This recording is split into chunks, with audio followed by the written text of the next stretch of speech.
Gaming. The sinner's pastime. Gaming is an evil device meant to open a portal to the underworld for Satan to come in and kill everyone. This is why I rarely play video games. Well, at least partially. The other reason is simply down to time and money. I actually play a game very frequently, but only for like 2 or so hours a day. Usually not daily. These videos don't make themselves, guys. Also, I suck at games. Like, really suck. It's why it takes me so long to make it through one. Plus, unlike a movie or a TV show, you have to give games your full attention. You can't look away, you can't have it in the background, it's just you and the game. So that's reasonable, right? Makes sense why I can't play games all the time? Well, to my friends it does! Like, everyone mocks me for only playing 3 or so games a year. Guys, look at my sub count, and ask if you think I can afford more than that.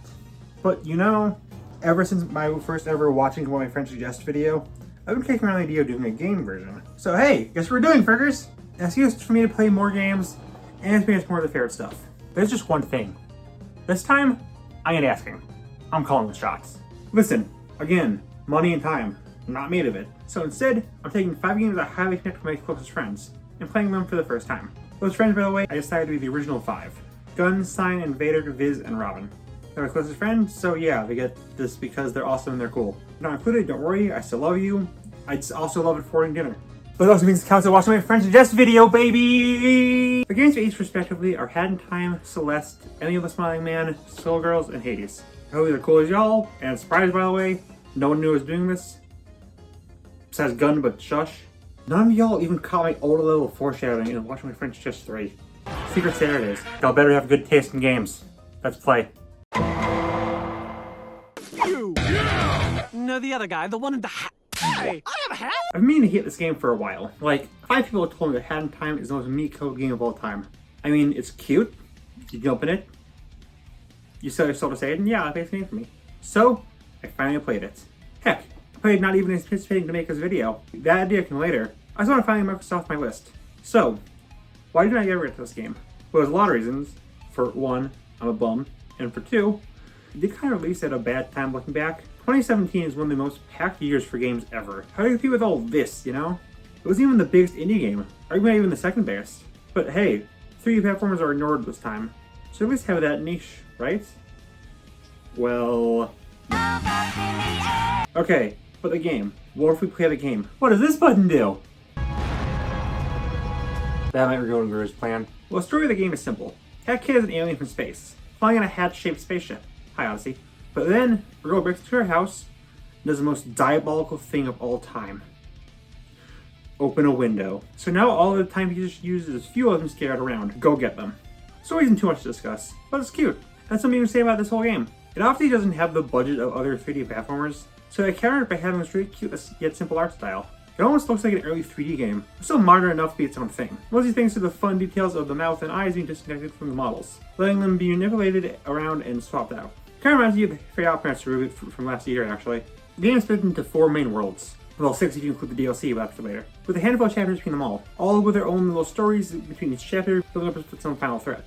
The first level is Mafia Town, where you fight the Mafia. This is Yakuza, I think. In here, you learn the basics of the game. You can jump, dive, use an umbrella for close combat, and we're slowly introduced to the 2 major game elements, hats and badges. Badges are a more simple thing.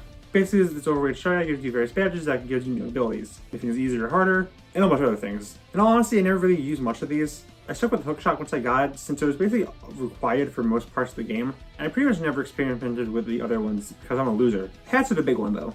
Granting different abilities like seeing platforms you couldn't see beforehand, giving you a ranged attack, a dash that I basically forgot existed, and ice ability that can help both as an attack and help you bounce off platforms. They're pretty limited and space sensitive, but they're all pretty fun to use. Plot of the first world is that you need to help Mustache Girl to infiltrate the mob. Do minor things like killing people and stopping the town from being left alive, until you fight the mob boss. His boss fight is fun, but it's the weakest fight in the game by a good margin. If only because other bosses are just... well, we'll get to them. But still it's a fun fight from a unique perspective, since it's exclusively in 2D. By beating him and turning him into the one slime guy from the start of Monsters Inc., you get the next timepiece. But Mustache Girl reveals that she wants to use them to remove all crime and evildoers from the world, even if she has a very screwed up perspective of what counts as evil. I mean, Mustache Girl is actually pretty fucked up and evil. Makes sense, I've never met a girl person with a mustache. This is why I shave before I start every video. I don't want to be like... him. Ah! The second world is the Battle of the Birds, where you help 2 birds make a movie. Both of the birds are competing against each other, so you gotta help one of them make a successful film to beat the other. DJ Groove is making a grand festival celebration, with his first level having you play through an open world doing odd jobs, and the other having you lead a parade. I really love DJ Grooves. He's easily my favorite of the two. And the drip? Immaculate. The other is Conductor, who runs a train and does murder mysteries. I really like his stuff too, but he's no DJ Grooves. Also no Owl. Why is a penguin run a group that's clearly penguins, but a group of owls are run by Woodstock? Oh well, I actually played one of DJ's levels because I wanted him to win. After that, he won the battle and I got my timepiece. Except, someone says there's some chicanery afoot. So I knew going into this you'd have to fight one of the directors, but I assumed it was a loser. Instead, it's a winner, who in Groove's case let fame go to his afro and tries to take it down in an extremely fun boss fight. The Conductor helping you out is also a lot of fun. No idea how the Conductor fight is, but this is a really great boss. The next stage is my favorite, Subcon Forest. It is easily the fan favorite character, the Snatcher. This dude looks so cool, he's funny, and like, Youngtown? I remember watching a few of his videos back in the day, but dude, he needs to voice act more. He's phenomenal here. This is like the polar opposite of Hot Down the Freeman. This is among the best celebrity voice performances in games, genuinely. This chapter has the Snatcher giving you odd jobs to work off a contract you made in exchange for your soul, like fighting a toilet in a fun mini boss, cleaning up a well, delivering gifts to Snatcher's minions, and assisted suicide. Yeah, this game can get really dark when it wants to. Usually for bursts of black comedy, like death is fairly common. They always say kill. This world alone has a lot of nooses, one of them occupied, and of course, the most iconic level in the game. One of the tasks Snatcher gives you is check out the attic of this mansion. What's in the mansion? No, you know, the horrors. Dude, I've never seen such a fun, happy game turn into a horror game this suddenly. I don't play a lot of horror games, admittedly, but this is generally might be the scariest thing I've experienced in a game. I have to remind you guys all that my horror game experience begins and ends at Freddy Fazbear. You're trapped, slowly maneuvering through rooms. Some are completely blocked off because you simply can't enter a room with a monster, Queen Vanessa, in it. The smallest noise might mean she may come rushing at you. When she gets you, you're dead. Her mansion is littered with corpses. Her appearance is accompanied by a horrific musical sting and the camera distorting. This level never left my mind even after all this time. It's still chilling. After completing all Snatcher's to-do list, he decides to kill you. This means we have to fight the best boss in the game. From the bombastic song that's easily my favorite in the game, the fun dialogue we get from Snatcher between rounds, a variety of really varied wacky attacks Snatcher has, giving just enough time to land a hit on him. Thinking on it, is my favorite boss fight in any video game? It very well might be. My one criticism is that when you beat him, he gives you one less contract and Hackett scribbles on it, giving him a new contract that is now her friend. But he reveals that's not how it works. They should have had them become friends. Peck you, it would have been pecking adorable. But after the best world we have, well, I wouldn't say the worst, because that's too negative, but it's definitely the weakest. Alpine Skyline. This is a lot more open world than the others. And while I do like it overall, it's just the big X factor that makes the other worlds so great. There's no big character linking it all together like the Mafia, the Directors, or Snatcher. The theme is a lot more generic than other worlds. It's really kind of disconnected between different lands. I like it. I like that it does have a fat bird. I can't hate a world with a fat bird, but it's certainly the weakest part of the game. Things do pick up at the final level though. Starting off with seeing all the NPCs from before together. All line up to be judged by Mustache Girl, who proves world store all the timepieces from you because she's a bum. This is the perfect run level of the game. You have to put all your abilities you've learned to the test to make it through. After that, we head into the final boss with Mustache Girl. This is just behind Snatcher in terms of bosses. It's a really fun yet challenging fight as Mustache Girl throws a bunch of moves reminiscent of previous fights at you, culminating in some of the NPCs actually helping you out. When you fully gain their trust, they kill each other en masse. What? But yeah, it's basically functioning immortal as they keep spawning hearts that immediately go to you. After being Mustache Girl, Hackett finally gets her timepieces back and can now continue her journey through space. Though you can give one piece to Mustache Girl, it doesn't matter if you do anything or not, nothing changes. But I did it because I'm not pure evil, debatably. Well, Hackett probably is, since she sent a Mafia member, Conductor, Groove, and Snatcher creating to their demise. But after in the DLC, you can see the Mafia, Conductor, and Snatcher alive and well. DJ Groove is pecking dead. Oh yeah, Peck, the DLC. I did play that. There's 2 chapters. For one, Arctic Cruise. This level has you board a cruise ship with a big walrus captain with extremely incompetent seals who all speak in Ulu speak and can't do anything right. This is the best chapter in the game. No, but this is actually really fun. It's a nice breather from the normal game, and it's much more laid back, with the first level being about exploring the ship, the second being about doing some odd jobs with the captain. Also shout out to the one passenger in the ship who's literally just Scooter from SpongeBob. Oh, I forgot to mention, the ship's name is the SS Literally Unsinkable. You have 3 guesses what Chapter 3 is about. So for this, you have to rescue the various guests from the ship, including the captain. The captain claims that he can't physically drown due to being a walrus. Despite that, walruses can actually drown. This game freaking sucks! But no, I love this chapter a lot. The final chapter in the game is Nyakuza Plaza. God, I love that pun. Hagen finds himself in a cat state in Japan, and is now working for a gang leader. This has you do various jobs, slowly rising in the ranks. Eventually, you pay the trust of the gang leader, who kicks you on the chin. That's you go. Ha, you thought, idiot! She kills you! I wish you actually fought her 1-1. Really what actually happens with leading missiles into things that scare her off. But it's a fun fight, especially with her minions constantly following you. Then there's Death Wish, a special mode where Snatcher gives you tasks to do that are significantly harder than normal levels. I didn't do most of these because I was already scared off that I wouldn't make this video in time. These are certainly fun challenges for those who want even more of the game. Overall, Head in Time is, in fact, the most stripe-core game ever made. It's ridiculously charming, loved every single part of the game, among my favorite games of all time easily, and something I would recommend to anyone.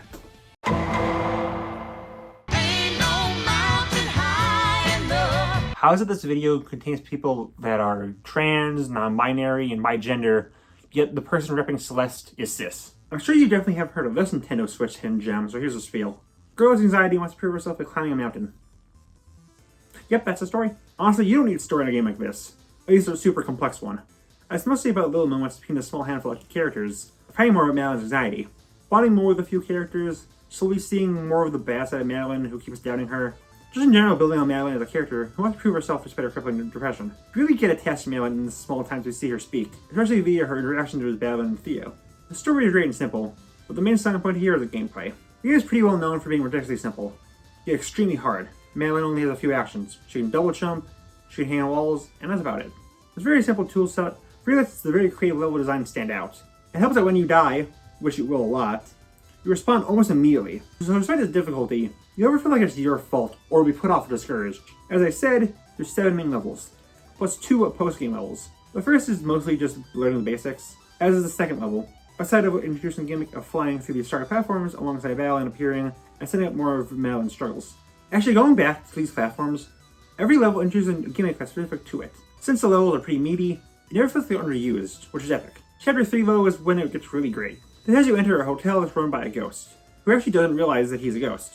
Nor does he realize that he's both the only person who works in the hotel, and that it's his own stress that's causing the problems in it. Literally shuffling rooms and objects around, and creating an army of meatwads. Actually, yeah, before I talk about the story side of things, I want to discuss Mr. Oshiro. He suffers from a lot of anxiety and stress, honestly wanting to not disappoint people and prove himself. He's always putting on masks and being on top of things. It's like being a wreck. Refusing to acknowledge that his problems even when Madeline tries to help him. Or if Madeline chew him out and suddenly he becomes a bobblehead. I think this is a really interesting arc that I think people should discuss more, because it could be easily fumbled.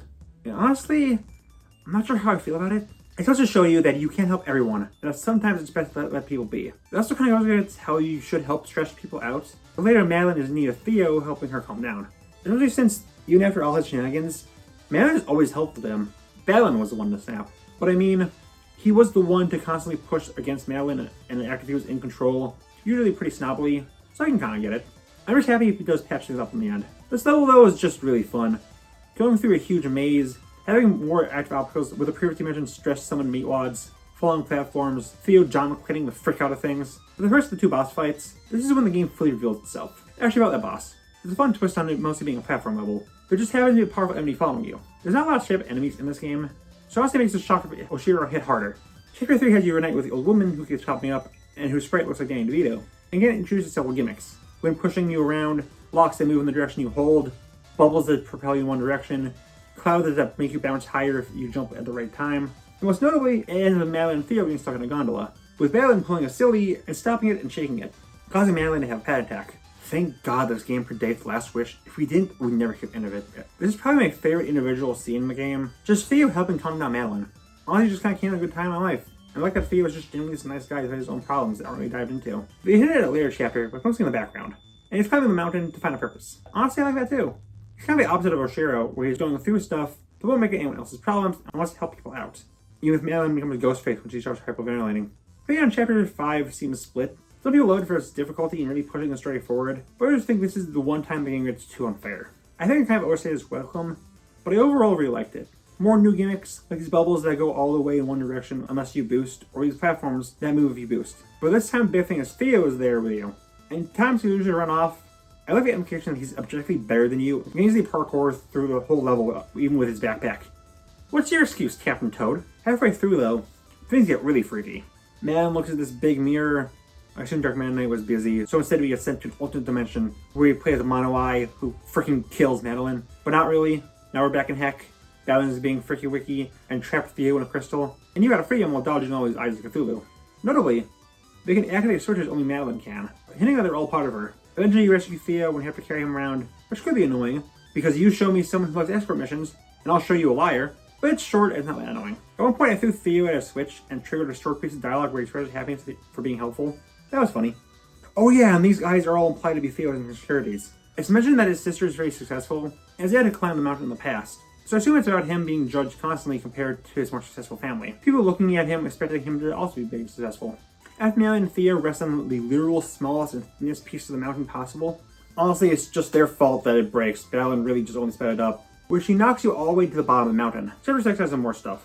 I think it's really fun that they introduce multiple new gimmicks in every chapter. Here it's this feather that lets you fly briefly, the electric things that bump you into the air if you touch it, and thwomps that go in a straight line after you activate it. The other thing is the final boss fight against Madeline, which is really fun and includes almost every gimmick in the game in one. The final chapter is just one giant last hurrah as you finally scale the whole mountain. Now with Madeline finally accepted as part of you after you talked her down, not letting you triple jump. On just a really fun level that pushes you as hard as it can while again, still being fun. And the credits are nice as Madeline just triumphantly walks back down with the help from Madeline. With a cute ending where you make a pie using the strawberries you collected and everyone comes to congratulate you. This isn't where it ends though. As first off, there's the B-side tapes. These are tapes that you find throughout the original levels that unlock a harder version of the original. I won't go over these as they're very heavily taken from the old levels, but they're really nail-biting challenges. The big thing though is the final two levels. Now to unlock these, you have to collect the hearts hidden in the main levels and are given to you for beating the B-sides. And I'll miss something. This game also has a special option called Assist Mode. You can make the game easier by doing things like granting invincibility, infinite dashes, infinite stamina, slowing down the game, and stuff like that. I didn't use this during the main run or any level I played for the first time, but I'll admit I used it for replaying, just to speed up the process. I honestly appreciate we have all these options so anyone can play the game. There's no punishment at all for it or anything. It's a really respectful addition. Chapter 8 gets unlocked with 4 hearts, and it's focused on the core of the mountain, which switches between hot and cold. Yes and no. In and out. Up and down. You're wrong when it's right! Mario Galaxy has conditioning like any level with this gimmick. The final level is really freaking hard. It is so freaking hard, but it's pretty satisfying. Where you're now in a weird space in an aquatic themed world. Granny is freaking dead, but her bird is still there. So you gotta follow it, only for it revealed that she really is gone. Even this whole level is a dream. Followed by a sweet ending of Madeline touching bases with Theo again. I'm not breaking any new ground when I say this, but Celeste is a phenomenal game. Its gameplay is tight and satisfying, its story is beautiful, the characters are lovable, its art style, okay the characters kind of look like blobs, but it's overall really pretty. It deserves its love. You don't gotta climb far to know its peak. I'm hyperventilating. Does anybody have a giant paper bag? Oh frick, some games aren't indie, I forgot that. Emmy the Smiling Man is the third game in the Famicom Detective Club series, coming out 35 years after the previous game in the series. The protagonist of the game is the same, there's really no real connection between the game, and you can play this without any knowledge of the other games, like I did. Because I don't play video games. I did not play Emmy the Smiling Man. Oh, children fighting! I can sell this! Skullgirls is a fighting game. The good news is that I absolutely love fighting games. The problem is that I absolutely suck at them. I can at first break out my patented technique, pushing every button on the controller until I somehow pull a true combo. It's more fun to learn the combos and techniques. But also that takes time and patience, and as you can tell from how fast I talk, that I don't, like even other things Vader has gotten me to discuss. This game is notable for having a viral marketing campaign to build it up. Problem is, well, let's discuss it. On July 10th of last year, out of nowhere, Nintendo dropped a trailer randomly on their Twitter that is very much nothing like their normal stuff. It's a guy, seeming live action, staring at the camera with distorted creepy music. The guy's wearing a bag on his head with an unsettling face on it, and just asked one simple question. Who is Emio? This set the internet on fire instantly. It was so unsettling. Nothing like anything Nintendo's ever made. Especially when people found the rating of the game, where it's rated M for suicide and other things like that. That just felt so wrong to be connected to Nintendo. And people saw us and were like, dude, Nintendo's got a seemingly adult horror-themed game coming out that we know nothing about besides this horrific character? Dude! Put in Smash Bros. For a solid week, there was discussions, fan art, speculation, people all on board with this seemingly psychological horror game for the funny Wahoo studio. Then without any warning, Nintendo dropped another trailer that reveals this part of the Phantom Detective Club and the basic plot of the game. I'm assuming Nintendo expected everyone to have this really big reaction that they were bringing back this long dormant franchise with a really unique style. In reality, the reaction is more like, okay. You'd think people would be glad Nintendo was reviving a dead franchise, but I saw no discussion on this at all. People were seemingly disappointed that this wasn't a full psychological horror game, and the discussions and memes and fan art died almost the literal second that the information came out. I saw a few videos retelling this news in the most dry, uninterested tone ever, and then Arlo genuinely complaining this reveal was fumbled. After that, I didn't hear any discussion on this game, even after release. That is, besides Invader. Dude was lost deep in this game. He's pretty much the only reason I knew it existed. Like, he's so connected to this game. To keep this video a secret, while I only thought about playing every other game in this video, this was kept a secret, because I figured if it was revealed that I played it, it became too obvious that I was making this. But hey, how's the game? Well, first I got notes, and I've never played a visual novel before. The reason is simple. This GIF.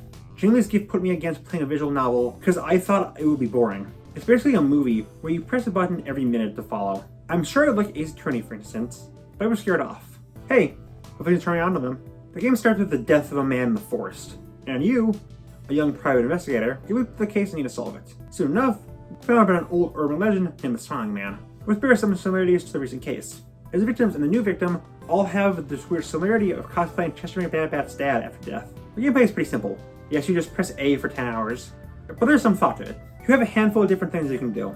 You can take and show evidence, ask people various questions, call people, think through things before going A buttons blazing. It's just anything you can do to get to the next scene. I do feel like some points of the game are just kind of clicking random options over and over again until the game just lets me continue. Like, why is this guy at the carriage farm only appear after I click them like 4 times?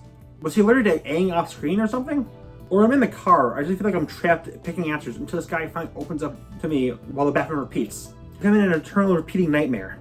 Or Hanna-Barbera cartoon. When you do get right on the first guess, that's when you feel like a god. Throughout the game, you come across various places and towns and meet a handful of people who try and piece together what happened, along with truly showing off your Sans cosplay. Sometimes you play a different detective, Ayumi, but she's more or less the same. She just interacts with different people. It says that you might have a crush on her, but it goes nowhere anyways. Oh, and you have to give yourself a last name. My last name is The Squid, one word. So decide to have The Squid slowly piece together everything he can, and that leads to the ending. Now, I will not spoil it, but I will say this. So this whole game, I thought it was fine, but that's it. Just fine. I was just going from place to place, not particularly caring about the characters or story. Then the final chapter and epilogue hit, and that's where everything fell into place. Characters I didn't care about suddenly became much deeper than I thought. Weird moments that didn't add up suddenly made more sense. And most notably, Smiling Man just went from just kind of in the background to me fully understanding why the character is so beloved in the small fandom. Overall, yeah, for most of the game, I thought it was just fine, but the ending really made me love it. And honestly, I think it wouldn't hit as hard if I just simply watched a Let's Play. Me filming through myself while slowly wising up and starting to write down things and put things together myself. If you're interested in this game, know as little about it as possible like I did. Honestly, maybe it's to this game's benefit that everyone ignored it. I know gamers turn to middle school girls gossiping the second they get some hot, juicy thing to spoil. Undertale and DLC fans. So I'm glad I came in knowing nothing. Overall, while I wasn't expecting much from this, it took a lot to fully win me over. I actually want to check out more visual novels now, and this game truly put a smile on my face. So the end gag of this segment was going to be me wearing a paper bag, like MEO was going to be colored in and everything. But like the day of recording this, I went to get a paper bag and I realized I have none. So I'm just gonna future strike, just like put a paper bag over my head. I put like a smiley face over it. Yeah, I'm MEO, guys. Yippee yahoo! Ready for me? Yahoo! Oh, children fighting! I can sell this! Skullgirls is a fighting game. Good news is I absolutely love fighting games. Problem is I absolutely suck at them. I can of course break out my patented technique, smashing every button on the controller until I somehow pull a true combo. It's more fun to learn the combos and techniques, but it also takes time and patience, and as you can tell from how fast I talk, I don't do that. So yeah, button mash time. Skullgirls, though, really interested me for the longest time. A few of the characters look really cool to me, and the art style is just really pretty. Never really gave it a go, though. Mostly because, again, bad at fighters. Unless it's Smash. Not really, but let me have this. but I always floated around on my to-do list. Really not as big as Vader with Emio, this was a big push for me to finally give us a chance. Since, I don't know, she just knows me well enough to emphasize the parts that appeal the most to me. Shouldn't care about his Golden Age cartoons. Actually, I think the first time I really connected with her was when she was ranting about how the fandom was the actual worst thing ever. Because I actually pushed back against the developer, daring to tone down some of the more fanservice stuff with the ambiguously probably underage cast. This is like the nicest person I know who's forced to carry the cross of being in essentially the worst fandoms. How can I enjoy the Skullgirls without my child porn? But hey, how's the game itself? Well, I came to a shocking revelation. Which isn't shocking at all, I said earlier. I suck at fighting games. Like, I tried the tutorial, and I just suck at it, dog. I tried to do the one that's literally just teaching you about blocking. I was being fricked by Parasol from every single conceivable angle, which I'm aware is a dream of 99% of Skullgirls fans. But the only 5 people who are watching this video will know I am very much not in that majority. I did beat it though, so sadly, this is not a thematic matchup. From there, it's not like super different from other fighting games. You've got your standard moves versus other players, versus computer players, an arcade mode where you play through matches with various stipulations, endless mode, the previously mentioned tutorials, and the story mode where you play through a different campaign for each character. For something that takes you 30 minutes or so per story mode, these are all really great and really got me to like every character I play as. Every time you beat a story mode, you get a bunch of new art of them in the gallery as well, which is really cool. I really love when games have all this art that's just available to you. Maybe a bit too many images of the panties of a 16-year-old though. A few of my favorites, I think Philia is my favorite story of being possessed by the hair venom and trying to get pain in the back after they were experimenting on. Big Band is really fun with all the different weird musical attacks. Plus I tend to lean towards big, beefy motherfrickers who hit like a truck. Also, every character has a bunch of alternate costumes, and all of them are references to other characters across media. Big Band has objectively the best lineup. See his costumes based on Deity, Be It the Cat, and then villain of the original Dark Duck show. Parasol has a great spacing-based moveset with her summons, long-range projectiles, and she also has, like, 3 different moves that show off her underwear. This is a critical part of her design. Beowulf has a Pog Sprite. Cerebella has a fun grappler-based moveset. Spriggly is a little creature with a really fun story mode, a fun moveset, and also Leviathan is really funny. With an ending that hit me really hard out of nowhere. My favorite character to the surprise of no one, though, is Peacock. Not only does she have a really fun, wacky projectile-based moveset, but her entire story is easily my favorite. With her backstory being super horrific, of her being an orphan who was kidnapped by terrorists and forcibly had her eyes removed, to becoming a gang member and just... I love her, she's great. And because, you know, straight up Golden Age cartoon reference. So going into this game, there's 5 characters I'm particularly interested in. Peacock and Big Band were 2 of them, but I also was really interested in Marie, Annie, and Umbrella. I wasn't aware though they were DLC. They and the 4th DLC character cost more than the game itself. So, yeah, maybe for another time. Yeah, I'm gonna be real, this is my rest stop. Outside of the story mode, there's not really much in terms of being the game, so I could really just come back to it whenever. I was really worried that since it took me so long to finish the game, I needed one where I could just kind of call quits whenever. And hey, we're going to see it in April, so it seems like I'm doing pretty well. I think, I don't know when the Hades one is done, at least I didn't know I was writing this. I'm now omniscient. That's not to say anything negative about Skullgirls though. It's a really fun game. One of my new favorite fighting games. I'm definitely recommending it to anyone. And if y'all have a Switch and a game, I'd be happy to mash buttons with you. Hades? Who's Hades? The true master of the underworld. So I kind of bought all these games right after I finished whatever game was previous. But for Hades, very coincidentally, right when I was done with Skullgirls, this game was actually on sale, so I got it for significantly cheaper. So, hey, going to this game, I'm already feeling good. Hades is a roguelike game where you do not play as Hades. I get why it's named this, but the box art and title is Metroid's levels of brainwashing in terms of misnaming. This is also my first time playing a roguelike. Nothing against them, like I have with visual novels, I just never played one prior to this. If you don't know what a roguelike is, basically it's a game where you go through a series of different randomly generated levels, slowly getting more weapons and stronger abilities, restarting at death and forcing you to start your run over. Hades was considered a roguelite, basically the same, but there's some additional points added onto it, like a story and definitive end. For this, the goal is to kill your dad. Also escape the underworld to meet your mother. Throughout the trials, you're assisted by various gods, who will give you various boons to make you stronger, doing stuff like increasing your speed, strength, or durability, inflicting statuses upon opponents, and so on. Every time you'll die, which you very much will, you get sent back to the underworld. You can interact with various people and boost your stats. The name of the game is Hades. Hey, where do you come from? Ah! The name of the strategy is to try everything. The game offers several different weapons, upgrades, and items, all of which do wildly different things. After stubbornly trying my hardest with one weapon after getting to the final boss and dying, I decided to play a run of every weapon. All of them were shockingly fun to play as.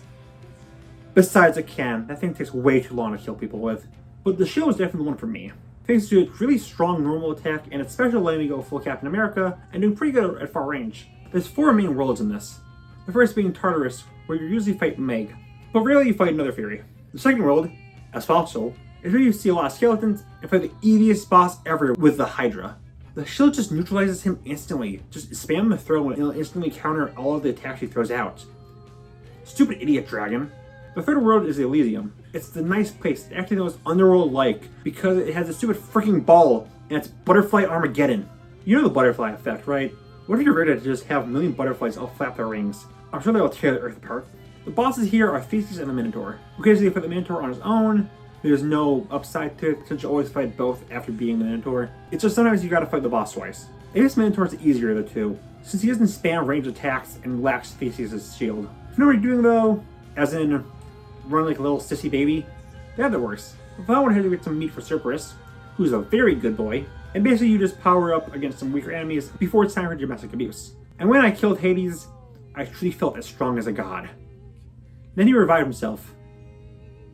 Oh no. But the final boss is really good. It's hard, but it's so satisfying when you finally pull through. Every time you kill your father, you get to see your mother. You get a really brief talk with her before you get sent back to the Shadow Realm. I don't know why when you first meet her, you move as fast as Invincible's animation, but hey, it's a very satisfying ending. Even if you have to constantly play the game, get more and more of the relationship. You actually get to interact with a lot of fun characters despite the small scale of the world. You use some of the random smaller members of the Underworld, like the guy who tells me that I die, I don't like him, or the musician who hasn't seen a single ounce of Joy Rimsey in centuries. The wonderful little skeleton, I love that guy. Cerberus, good boy. Of course, there's also the gods you meet who you can also talk to. In general, all the gods are greatly designed here. Unique enough compared to their normal mythological depictions, but also very standout, and you can easily tell who's who. I particularly really like Armistice's design, because I like the color green. There's also the slight dating element of the game. If by interacting with and giving gifts to them, you can actually fall in love with either Megira or Thanatos. There's also Dusa, a green, dorky, reptilian former villain, Knight's girl, who you can try and date. Of course, she doesn't really love you that way, but still wants to remain your friend. And her friendship is portrayed as important to the romantic ones, which makes her Ares. Guys, do you want to guess what my favorite character is in this game? Oh, and my goat Chiron? That's romance I wanted to do. You can give all these characters nectar to make them like you more, because they run on B logic. And in turn, they'll give you weapons. Everything in this game is tied together in a really fun way, so everything you do makes the run just easier in the end. Speaking of the end, it's a really sweet finale when you finally reach it. And like that throughout the whole game, despite the jokes I'm making, you get to see that Hades is actually a pretty decent guy. It's still under a lot of pressure. Honestly, this game has taught me how addicting roguelikes can be. So I get more into them. Hades is fantastic. Really looking forward to that sequel. Just bring back my dork and we're good. Guys, I can't believe I'm saying this, but video games? They're kind of fun. Wait, they're supposed to fight to the death, right? Tactical nuke incoming! Time and money can prevent me from getting a lot of attention, unless from a franchise I already love. But it's really fun to take a chance on something and have it end up working. I'd say all 5 of these games, despite how wildly different they are from each other, and 2 being my first exposure to the genre, are all kind of bangers. If these aren't the games you would have suggested to me, if I asked, sorry. I wanted to leave it to games that were unconscious I had, and that I felt like I could have enjoyed. Along with the ones I personally connected to the individual person. I'm never going to financially recover from this. I really like making videos like these that force me to experience things I would never normally. It's also great to see things my friends love. No one has ever done that for me, though. Until now. Here's a quintessential list of things Stripe likes you should all watch.